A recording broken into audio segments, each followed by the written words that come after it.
that extraordinary presentation and for his work. I recently had the congressman at my home for dinner, and we talked about his father and we talked about his vision as the son of the father for the future of our country. And I have seen him at work when the cameras are on, when the cameras are off in Washington, D.C., doing the work of representing his district. And he truly, truly is a national leader. Thank you, Congressman, for that.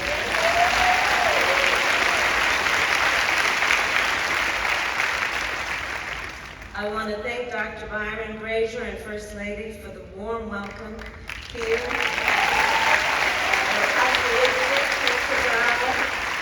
I want to thank Mayor Brandon Johnson, who I know could not be with us today, but he has been a true champion for working families, and I want to recognize him.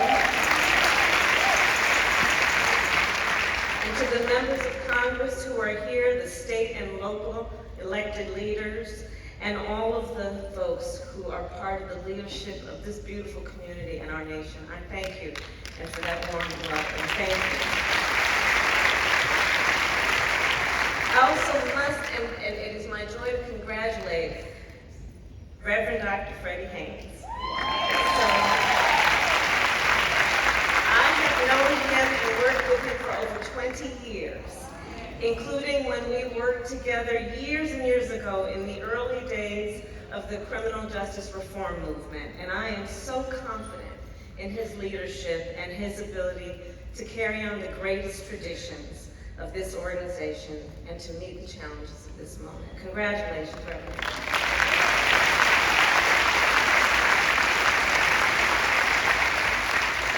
And now to my friend, our great leader, Reverend Jesse Jackson, and his incredible family. Including Mr. Jackie Jackson, I want to thank you all for the leadership that you continue to provide. Yours is a family of service and sacrifice, and always inspiring the people around our nation, and I thank you for that. And a special thank you to Santita. Where is Santita? Santita and I were students at Howard University together. And she was a leader on campus back then. So it is good to be with everyone. So today, we celebrate one of America's greatest patriots. Someone who deeply believes in the promise of our country. A fighter for freedom and human rights for all people. At the core of Rev's work is the belief that the diversity of our nation is not a weakness or an afterthought, but instead our greatest strength. In his life's work, he has reinforced that no matter who we are or where we come from, we have so much more in common than what separates us. The point is that if we as a society are to come together, to work together, to fight together in common cause for the freedom, rights, and justice of all people, we must make our communities stronger. We must build a stronger nation. And as a result, we will have a stronger democracy and a stronger world. And it is with this understanding, this vision, to see what can be unburdened by what has been, that Rev has dedicated his life to building that coalition. From Washington, D.C. to California, from the Mississippi Delta to Appalachia, from South Africa to the south side of Chicago. He has and continues to bring together people of all backgrounds. Black Americans, Asian Americans, Latino Americans, farmers, LGBTQ plus Americans, Native Americans, women, labor, union members, people with disabilities, our young leaders, and people around the world. That has been the work of Reverend Jesse Jackson. And early on, just think about it, early on, he even had the audacity to name this coalition the National Rainbow Coalition. Think about that. He defined the rainbow. He was one of the first to define the rainbow. A coalition to push the values of democracy and liberty and equality and justice. Not from the top down, but from the bottom up and the outside in. He has built coalitions that expanded who has a voice and a seat at the table. And in so doing, he has expanded our democracy, the democracy of our nation.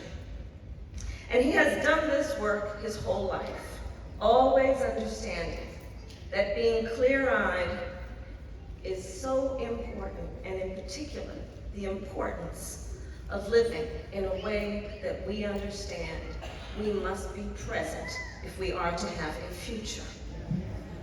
He's always been clear-eyed about the moment we are in. Think about it, as an 18-year-old, at the height of segregation, Rev brought people together at the Greenville Public Library sit-in. And he continued this work around the country and around the globe, whether it was to expand rights for farm workers and increase wages for care workers, to increase access to capital for small business owners, to make boardrooms on Wall Street reflect the diversity of our nation, or to help end the sin of apartheid, to help secure the relief of hostages and empower entrepreneurs across the United States and the continent of Africa and the world. This is the span of his work. And it is the span of his vision of what an individual can do to move forward our nation and the world. And I will tell you, Rev's work inspired me from a young age to understand the power of the coalition. So I grew up in a neighborhood of hardworking folks, nurses and firefighters and construction workers and teachers in Oakland and Berkeley, California. I was raised by parents who met while they were protesting the civil rights in the 1960s and who would take me to those marches while I was in a stroller. At the earliest stages of my life, I recognized the power of standing in solidarity at a protest or a picket line. And later, I saw the power of Rev's coalition when I was in law school. So when I was in law school, I was back in California after I left Howard, and I drove a Toyota Corolla. It was a fancy car for me. And I had a bumper sticker in the back window, Jesse Jackson for president.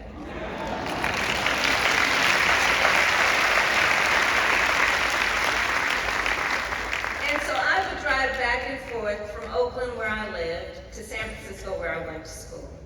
And I would drive across the Bay Bridge, if anybody knows the Bay Area. And I'll tell you, I was so struck and impressed when the first time that I did that drive with that bumper sticker, the number of truck drivers and people in other cars who would honk their horn or throw a thumbs up sign. People of every walk of life. And I was so struck by that coalition that I saw as we were all commuting to and fro, who understood Rev's vision, one in which all people can dream about their future with ambition and aspiration, no matter the color of their skin, the place of their birth, the God they worship, or the people they love. That has always been part of the strength and the brilliance of Rev's work.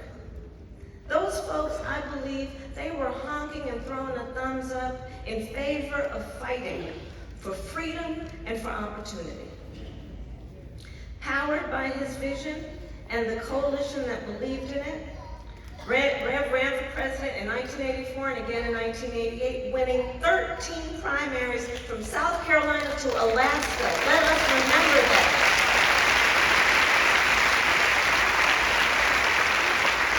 And like Shirley Chisholm 12 years before, Rev has widened the path for generations that would follow, including President Barack Obama and me as the first Black woman to serve as Vice President of the United States.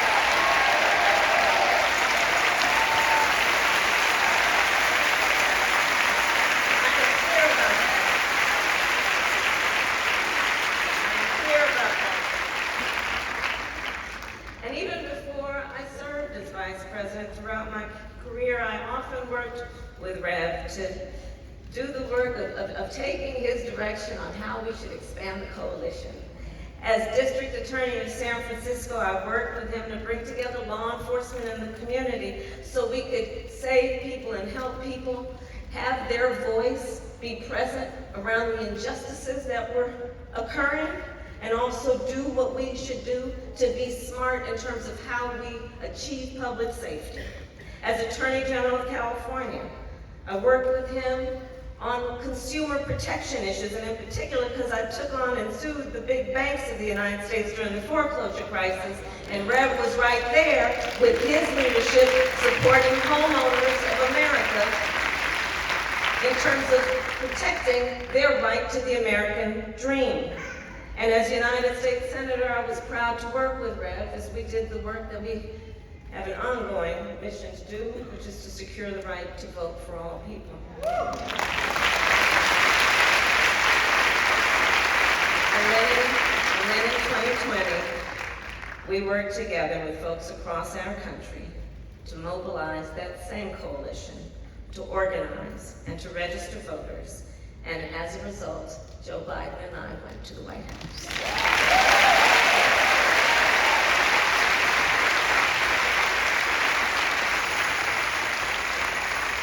So more than 60 years after that first sit-in at that library in Greenville, Rev has remained tireless in the fight to expand voting rights, to encourage innovation and partnerships across the continent of Africa, and to secure economic justice for all Americans. So we congratulate you, Rev, on your pivot.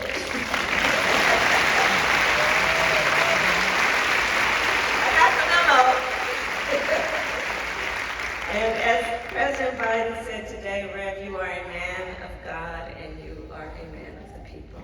And we thank you for all that you are.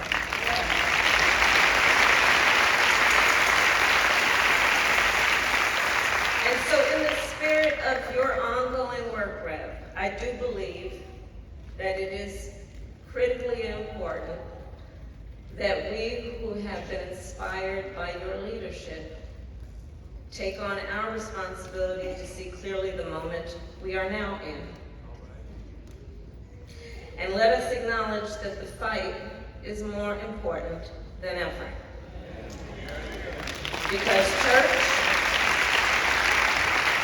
in this moment, across our country, we are witnessing hard-fought, hard-won freedoms under full-on attack by extremist so-called leaders. And these extremists have an agenda to divide us as a nation, an agenda to attack the importance of diversity and equity and inclusion and the unity of the Rainbow Coalition.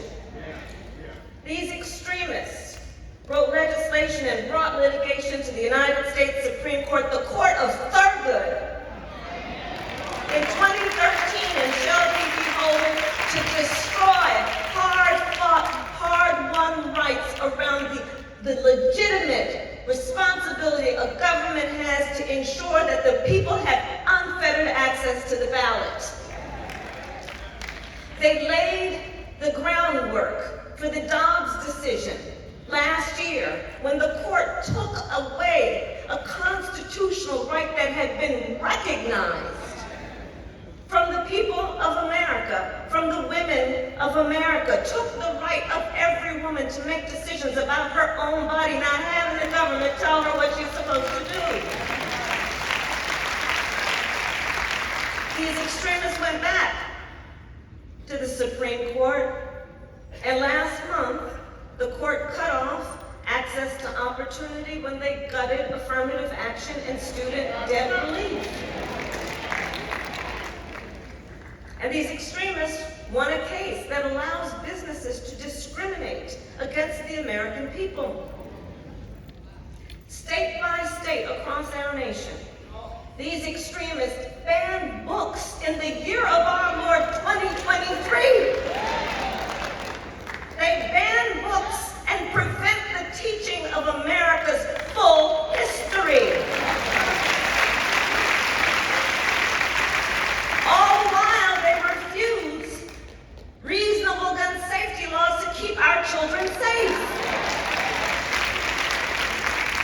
Understand what's happening. Let us understand the moment we are in. And we know in these dark moments, history shines a light on our path. And so in this moment, let us all understand the history and the significance of Rev's work and his approach. Just as Rev has shown, our ability to stand together is our strength. Our ability to unify as many peoples is our strength. And the heroes of this moment will be those who bring us together in coalition. Those who know that one's strength is not measured based on who you beat down, but who you lift up.